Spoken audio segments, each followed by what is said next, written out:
and that is A Quiet Place 2. Um, so this is a movie that I was really excited for, but I didn't get the chance to watch it because it's not out in theaters here. And I really, really enjoyed the first one. It was a pleasant surprise. Although with horror and thrillers, I think you guys know that there's not much you need to do to please me. If it's a horror movie by default, I'm interested. But this movie just turned out to be amazing, and rightfully so. Everybody loves it. And the second movie just came out, and Maher, you got to watch it. What do you think of it? Yeah, do you know when you're going to get to see it in India or when is it going to get released there? No, we're still under lockdown, so not anytime soon.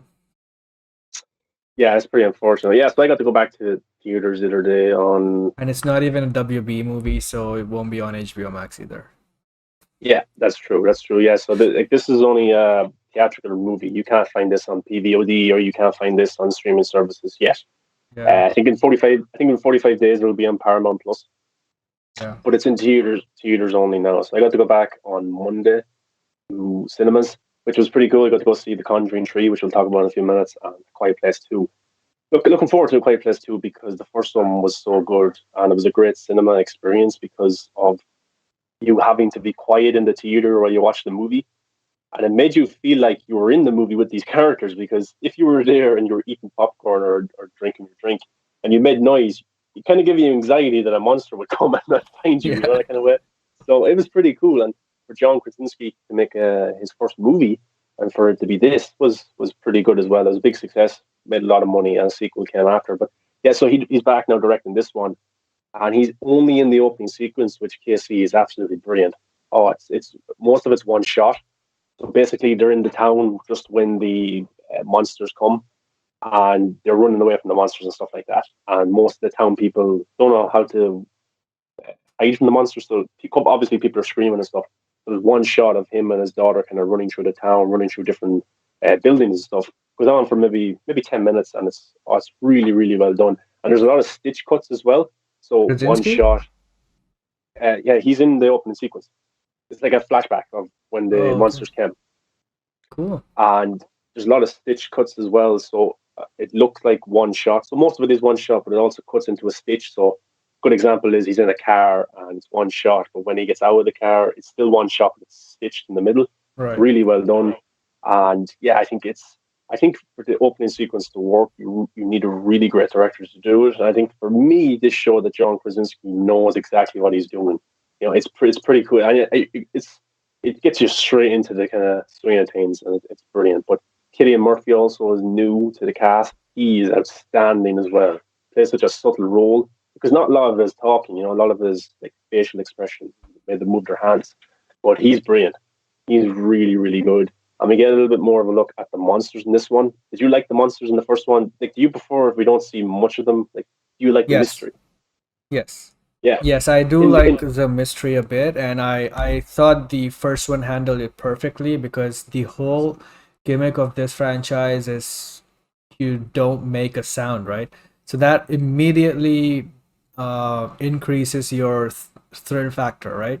Because even the little, most tiny bit of sound, they can hear you, and they're super fast. So it's really a pretty brilliant idea which he created in the first one. So I'm only assuming that it's gone way up in this movie. Oh, the anxiety levels are even more through the roof, big time. And you get to see a little bit more of the monsters as well, but not like you don't get to see like wider here or stuff like that. There's still loads of mystery. You just get more of a look at them.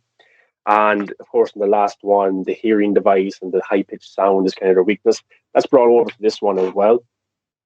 But he does a great job of kind of expanding the world, but also leaving a lot of mystery because people are kind of a villain as well because it's a apocalyptic kind of world. People Yeah. are obviously going to turn bad and stuff like that. So that's brought into this one as well. And he does a really cool thing where there's two stories going on for the entire 90 minutes, and they're kind of paralleled with each other. So I won't say which characters you follow. So you follow, say, two characters over here, you follow three characters over here. and they both have different tasks. Both have different stuff going on, but the anxiety is building and building and building up to the point where each scene is at that anxiety peak level, and you're like, I just can't handle this because it's switching back and forth, not like continuously, but a little bit here, a little bit here, and you're just like, I can't take this anymore because it's so intense.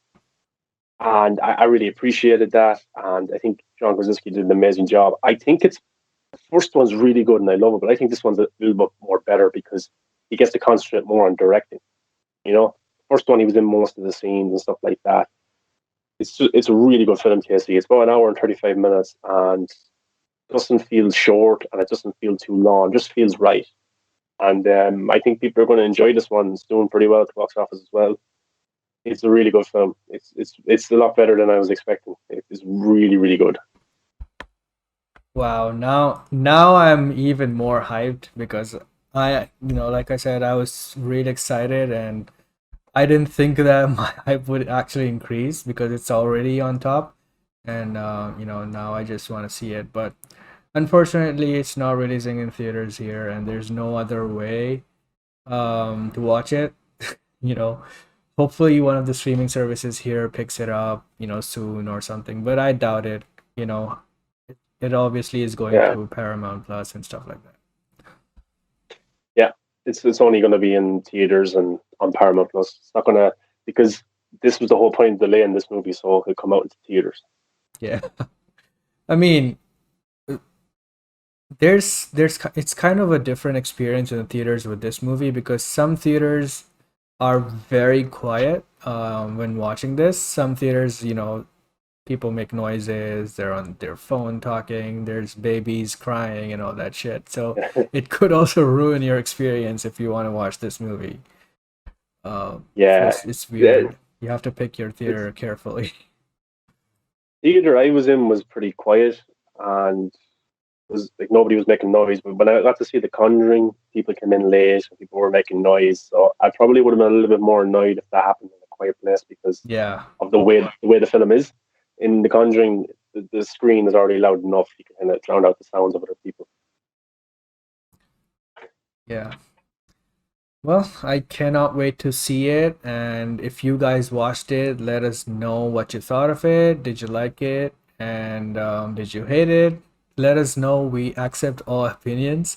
And also, I wanted to ask, is this so after this movie ended, is there promise and hype of, the third part or a spin-off or something like that?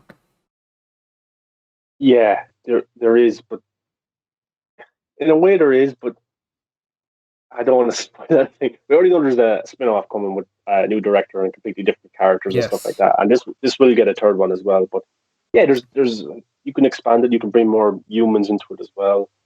There's one part in the movie. I don't want to spoil it. I'd love to talk to you about it when you do see the movie. I just don't understand why they don't go on living that way in the future.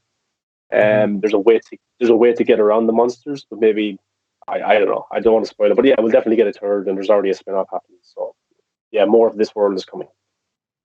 Nice. Krasinski hasn't, he hasn't signed on for a third movie yet. He hasn't said that he's directing or writing it. Yeah, So far, there's nothing from him. Maybe he'll be doing another project in between, doing this and the third one. So we'll have to look out for yeah. that. Oh, yeah. The I should say as well, the two kids in it, Noah Jupe and the young girl who's deaf in real life and is deaf in the movies. She's brilliant as well. I just have to say they're